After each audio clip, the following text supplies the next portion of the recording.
Welcome to Career Tools. How to get your email read. Here we go. This cast answers these questions. How do I increase the chance my email will be read? How do I increase the chances I'll get replies to my email? How do I get the answers I need via email? If you want the answers to these and more, keep listening. If your knowledge of DESC, high D's, I's, S's, and C's, the perfectionists, the Attila the Huns, the marketers, the team players, if that has helped you become more effective at work, you'll want to seriously consider coming to our Effective Communications Conference.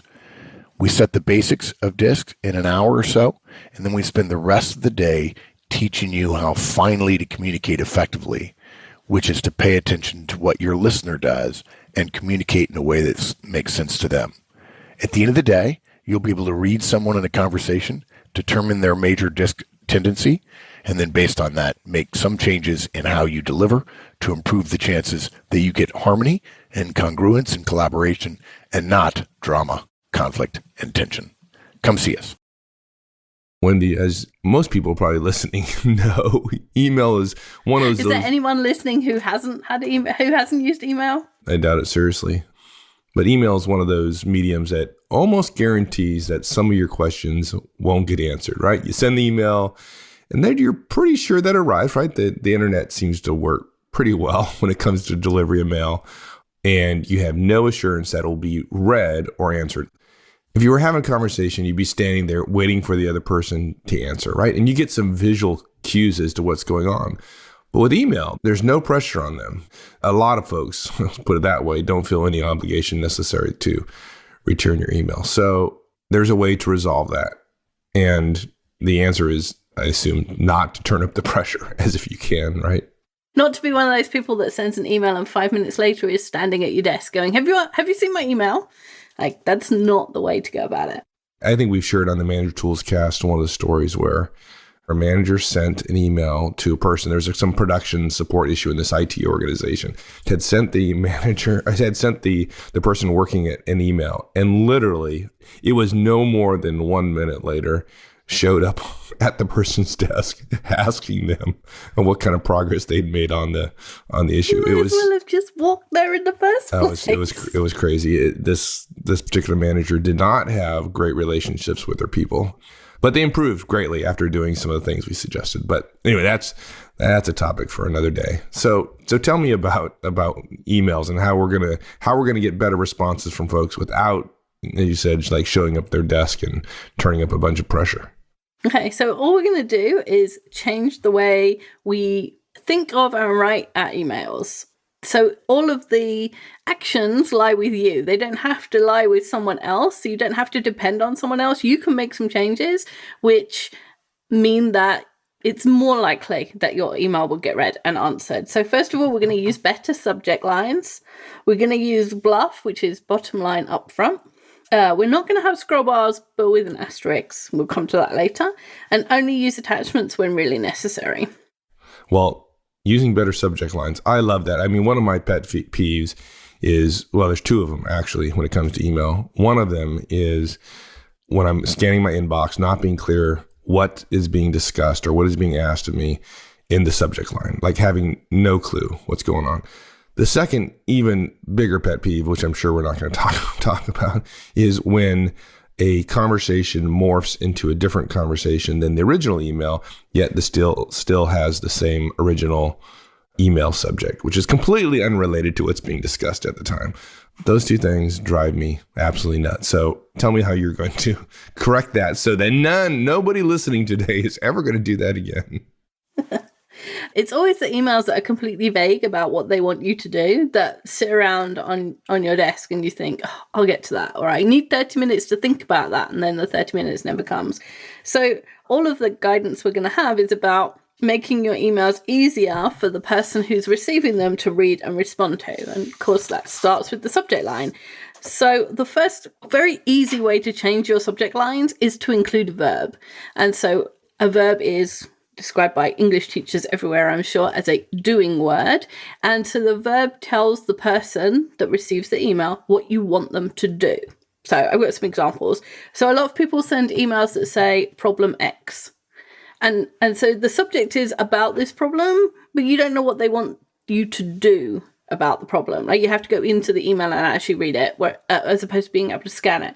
So perhaps you might write, please review and approve this approach to problem X, which is much clearer, right? Just review it and approve it, right? Right. Versus solve it for me, right? Yeah, exactly. And if I concluded that's what it was about, I'd probably delay opening it. Because I'm thinking in my head, I got an hour and a half worth of work here to process this email. But to review an approach and to approve it is a different story entirely. It's true. I hadn't thought of it that way, but that actually it's a huge difference. So next one, another common thing, customer why. So people will just put the customer name in the email, and again, it's about that customer, but you don't know what you're supposed to do or what aspect it is, or whether it's a lot of work or a little work. So perhaps you might write, please make recommendations on the retention of customer why. So now it's like a 20-minute job, right? And you know that, and you can schedule it into your day. And so if your recipient is doing that, again, you're more likely to get it answered. So the last one I had was employee Z or employee Z, I guess, which is another thing. Somebody might just write someone's name in the subject line, and if it's somebody who's been a problem, that makes you even less likely to answer the email or even to open it. But if we write, please share your observations about employee Z in situation A, it's narrower, so you know what the scope is before you open the email, and you know what you have to do. What do you think about adding a deadline to that? Now, I can imagine, let me get the first one out of the way. The first thing that went through my head as I asked myself that question was, I probably wouldn't give my boss a deadline. So if I'm writing to my boss and I want him to review a particular approach, I may not say, please review and provide approval by 4:00 on Friday. I probably wouldn't do that. That may not come across all that great. But so let's just put aside bosses for a minute. What do you think about putting dates on there to further help people understand the criticality of it, or to help them prioritize or whatever? Definitely, if you're a manager to your directs, absolutely you can do that. And probably you should be, because that will help them learn how to prioritize things, and help them to understand the priority or the urgency. If you're doing it for peers, it depends on your relationship, and it depends what the question is, right? So, for example, when I used to work with procurement, and there were contracts that had deadlines, like we had to have it signed by a certain day in order to make sure that the contractor was on site the following Monday. And so then I might put it in there, like, need signature by whatever date, because there was an understanding that I was asking for that date in order so that I could get something else. And that if we missed that date, I wouldn't get what I wanted, but it was probably still okay. So I wasn't demanding that they do it by that date, but it was a kind of a heads up for, this is how urgent this is in my world. Right. And if there is a date associated with something that something needs to get done by, because maybe it's driven externally, right? You have to get a client proposal to somebody by the 15th of May, for example. It'd be useful to know that up front, even if you're sending something to your boss, right? Mm-hmm. And the other thing, I have sent them to my boss. I have sent things to Mark with deadlines on them, where something would or would not be able to happen after the deadline. So, for example, if I was going to cancel some flights, you have to be within 24 hours. And so if I knew he was presenting, for example, and he was going to look at his email the list very quickly during breaks, I might write, need a decision on cancelling X. After 4 p.m. will incur a charge. So at least he knows the consequences of not making that decision. I'm not telling him he has to make a decision. I'm saying there's consequences if you don't. And then he can make that decision. So I guess the other thing here is that when we're looking for a verb, you describe, using verbs. And I think you're talking about what I call action verbs, right? Mm-hmm. What action do you want people to take? Yeah, so like approve, decide.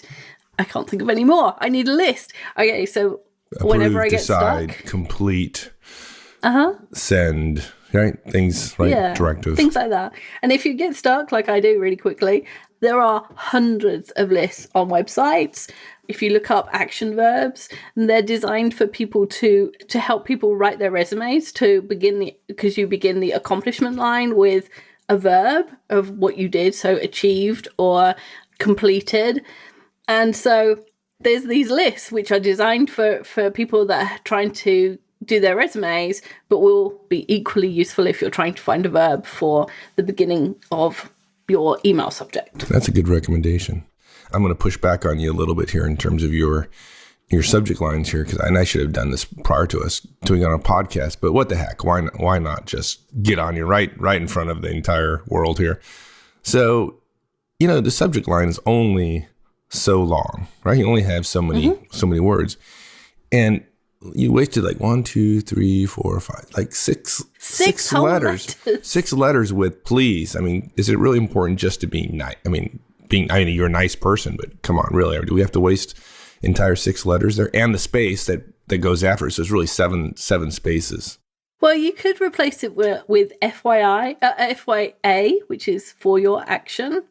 Then you'd still have to read the verbs to find out what that action is. So the idea of please is it gives the person an idea that you're about to make a request of them. You're going to ask them to do something. And if you start with please, everybody, manners are a good thing. Everybody does things more willingly if you ask and say please. If you're really anti-please, then you could use FYA for your action. Yeah, I am kind of making fun of you, frankly, because I would prefer to put please in there, and not since I'm such a nice guy, because I'm really not. I find that I get better results that way.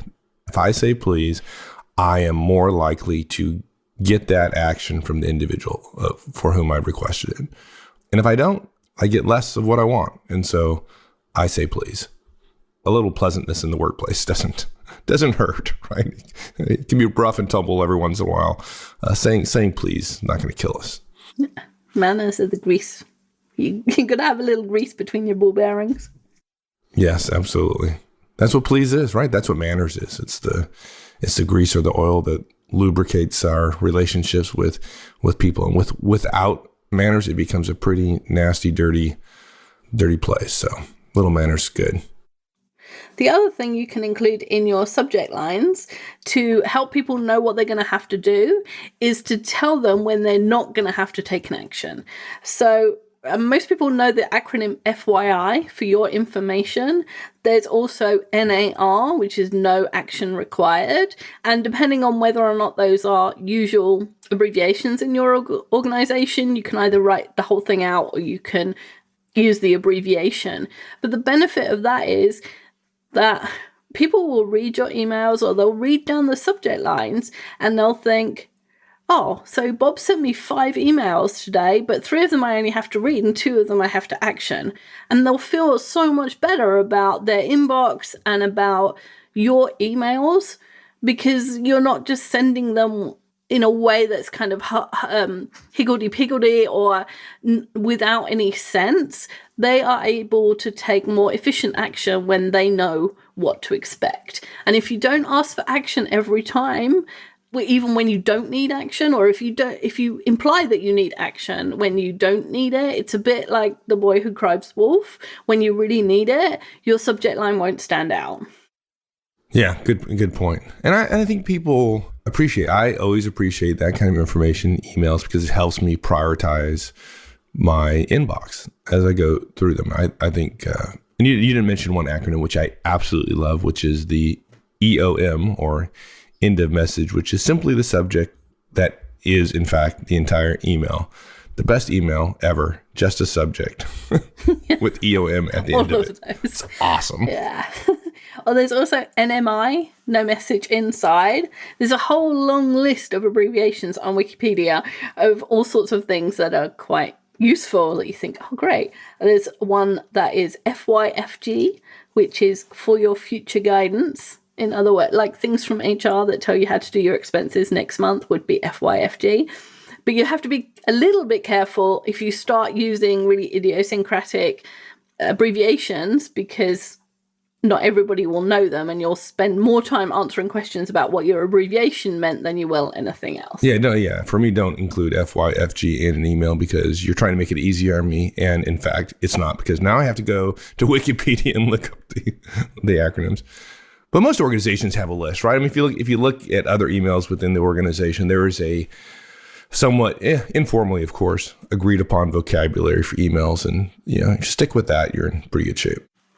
If you only do FYI, FYA, and EOM, you're 90% better than every other email they get.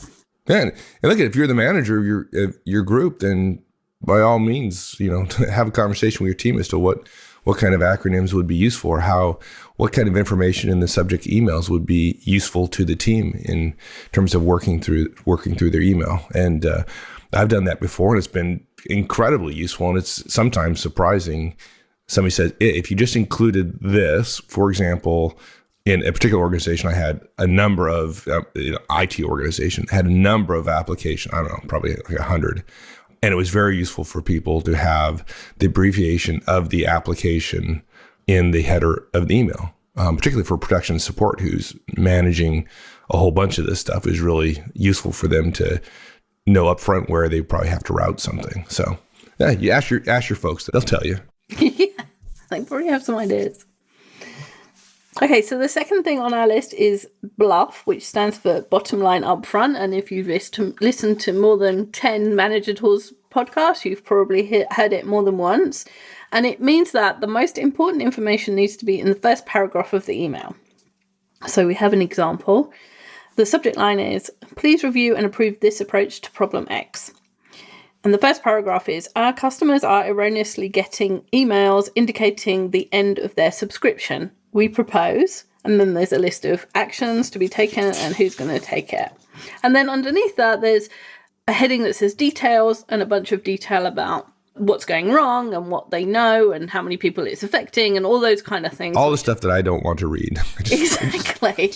Just tell me what we need to do. Right. Now, some people want it, though, right? Some people want the details. And you as an individual may feel, if you're a high C in DISC parlance, you probably want to provide the details. You don't feel comfortable not providing the details. So that's fine. Just put it in a section that clearly indicates with the header as what's in there. And if you have a high D kind of just straight to the point manager or team member, they can get the bottom line up front stuff and skip all the details. Yeah. And they can then reply. The best thing about this email is you can reply in 2 words. I approve. Or you could reply in 1. You could just write approved. So right. All the high Ds are like, this is awesome, this email. And 1 word, I'm done. And it took me 20 seconds to read. If somebody needs to know all the technical details, they need to know, if this is a 20-hour effort that the person has proposed, and then in the detail it says it only affects 6 customers out of 600,000, then you probably wouldn't approve it. And if the number of customers affected is relevant to you making the decision, then it'll be there in the details. And hopefully then you can use that piece of information to make the decision. The idea is to send someone all the information they need to take the action that you want them to take, but to organize it in such a way that they don't have to read more than they need in order to make the decision. Right. Well, just think about the opposite, right, of bottom line up front, which is send somebody an email without a clear subject, just say customer X, for example. And then in the body of the email, have a story that's, say, 9 paragraphs long. And then in the last sentence of the 8th paragraph, if it's at the bottom, you'd just be making it way too easy on the reader. So in the last sentence of the 8th paragraph of 9 paragraphs, you have the actual question, the action that you need from the reader. I mean, seriously? You've now told me what you want me to do.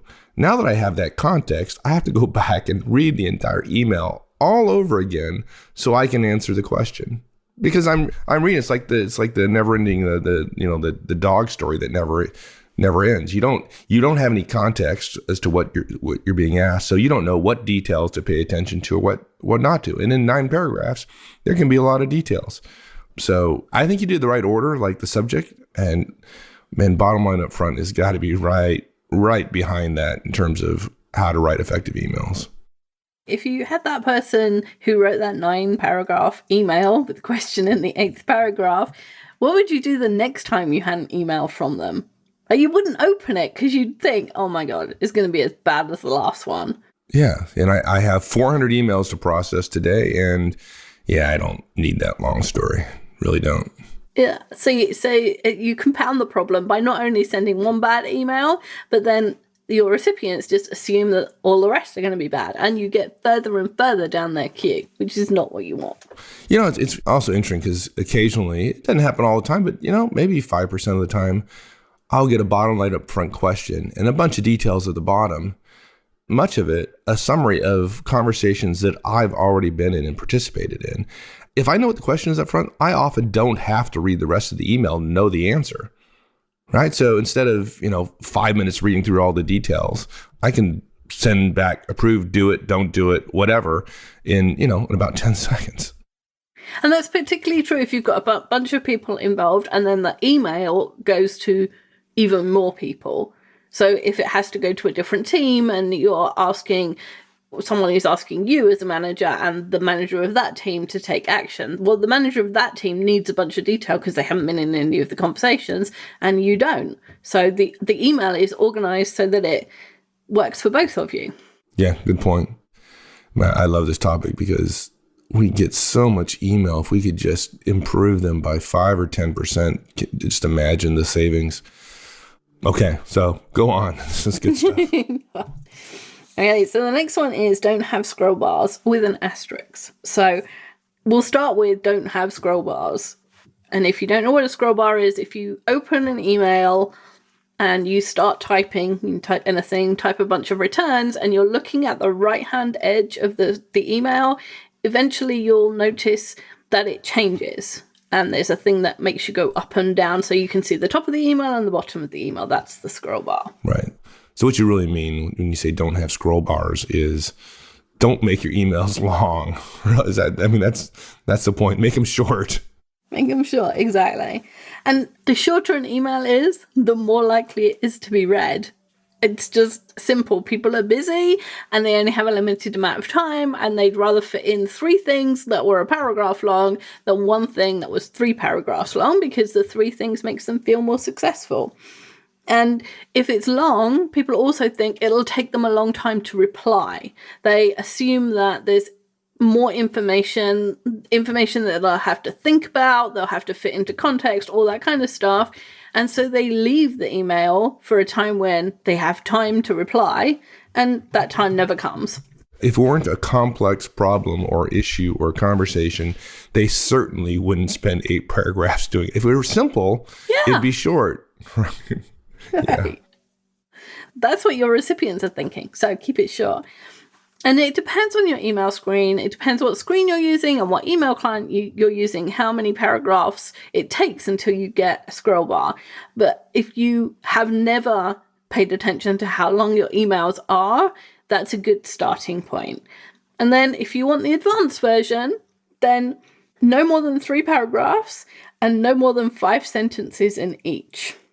And if you want to go really advanced, no more than 8 words in each sentence. And 3 paragraphs and 5 sentences each still seems pretty big. But I guess it's a good place to start for exactly. Many people. Have you seen how many people can't write emails in 3 paragraphs? I have indeed. Way too often. Exactly. And we've included an asterisk because not all emails can be written in just a couple of paragraphs, especially if you need a lot of history or technical detail. But if you find yourself about to write an email that you know will go past 3, 4, 5 paragraphs, then consider whether or not email is the right way to be sharing that information. Would it not be better to have a phone call or a conversation? Or is there another way for the person to access that history without you retyping it all into an email? And then the other question is, does this person even need all this detail in order to make a decision? If you in a retail store and you want to change the price from $5.99 to $7.99, and the reason it's at $5.99 is because there was a promotion, but when the promotion was on, there was a different manager, and when the new manager came, they forgot to change it back, and it's been like that for 2 years, and we're losing money. Like, does the manager need all that information in order to be able to approve, like, the price is $5.99, we lose money on it, I think we should change it to $7.99, do you approve? They didn't need all that history. And if they wanted it, they'd ask for it. I think people also, when they write long emails, they fail to consider that the longer the email, the more they need to think about the structure of the email. If it's simply 3 paragraphs, the structure is often fairly self-evident. Once it gets much beyond that, then the wise email sender will have spent, and most people do not, a considerable amount of time thinking about how to structure the information.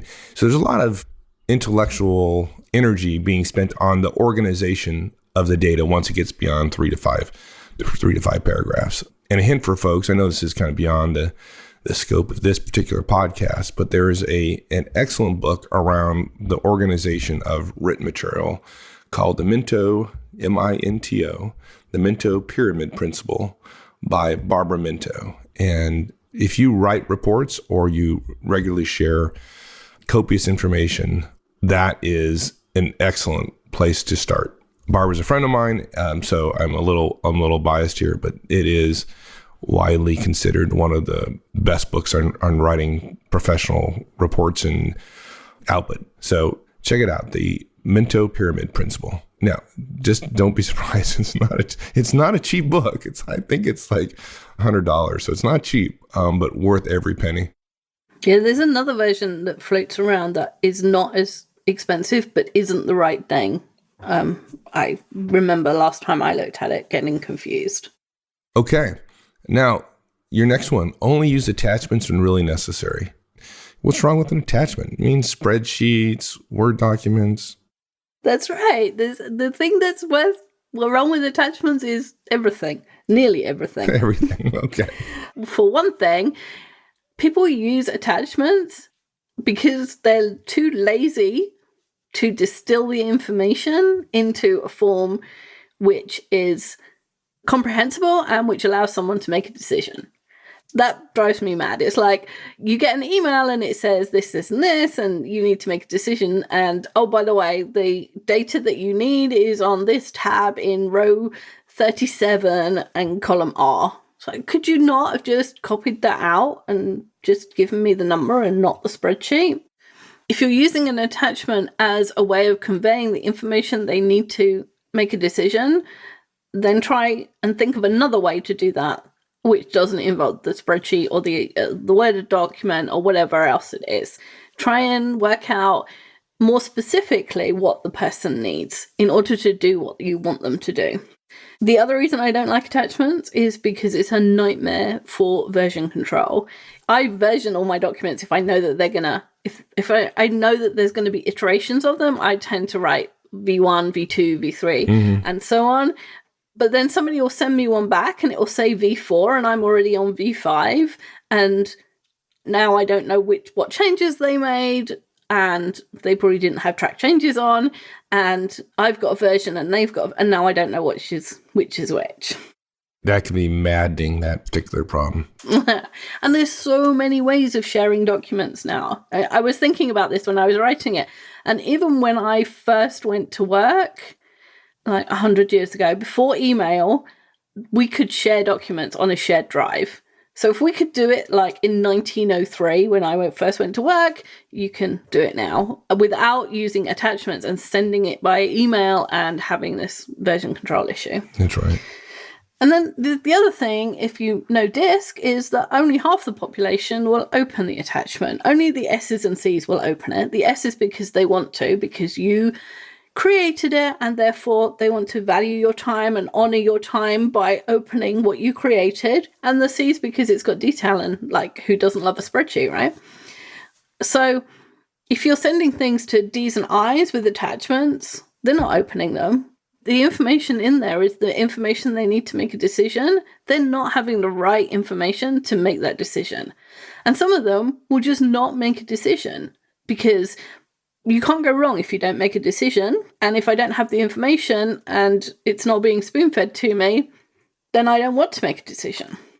One of the challenges of spreadsheets is people often become lazy. I go back to the analogy of writing a 20-paragraph email, that there's a considerable amount of time spent on the organization of the material, right? It's just not a stream of consciousness, which some people like to read, right? Emails like that. It's not. It has to be organized. And again, you have to think about the reader and make it easy for the reader to understand what's going on. And spreadsheets also become a crutch, right? Which is, well, all the details are there. I'll just send you all the details and you can organize it in your own mind however you want to, which is a really lazy way of doing it. And so spreadsheets become a crutch for not having to think about the data, what it suggests, what conclusions ought to be drawn, what conclusion ought not to be drawn, and structuring it for the reader. So if I get a short email with an attachment, I almost instinctively believe that the person has just taken a tremendous shortcut and have taken the burden of all that intellectual work and stuck it on my shoulders. And I generally don't appreciate that. They get a little black mark. The other thing I've found about spreadsheets is that the way you think and the way you organize data on a spreadsheet is not the same as other people would. Mark and I were working on something together and I had changed it from horizontal to vertical because it fitted better, in my opinion. And he said, you can't do that. Time always moves left to right. It can't move up and down. And I was like, yeah, sure it can. It moves from the top to the bottom. Yeah, in my mind, yeah, of course it can. Of course it can, right? but his mind doesn't organize things like that. And so we were working on that spreadsheet for a reason together, but had I just been sending it to him, I wouldn't send him a spreadsheet. I'd try and find the data and make sure he had that without looking at the spreadsheet. Because if he looks at the spreadsheet, he's got to spend another 10 minutes working out how I've arranged it and why time isn't moving left to right. Because that's not the way my brain works and the way his brain works are completely different. And I know that because I've worked with him for a long time, but you might not know that or know that as well about colleagues or your boss or people you are just working with for the first time. Yeah, it's so funny how little things like that can trip up communications, right? It seems like, whether I have, what is now the vertical axis going up and down or the horizontal axis, if I switch those, I mean, the data is the same, right? The relationships are the same, right? It's a relationship between a value on the x-axis and the y-axis. If I switch them around, the relationship is the same. But it's amazing how, if you organize it incorrectly, how it just throw a monkey wrench into the whole works. I always find it amazing. And often I'm getting spreadsheets or whatever. I have to spend a lot of time getting in the mind of the person who sent it to me to really have a framework for understanding what's being shared with me. And that can be very time consuming in terms of intellectual time and energy. And of course, if you do all this stuff, then you send all these spreadsheets around. It takes up a lot of email, hard disk space, et cetera. So, and space is cheap now. Every time you see something, it says server space is cheap. But when I've worked in organizations, we've always had a limit on how much data we can have in our email, and I've always hit it pretty quickly. In most organizations, either have internally or they're using some external service for sharing of files, like Dropbox, for example, which we use, and Manage Tools we use quite a bit.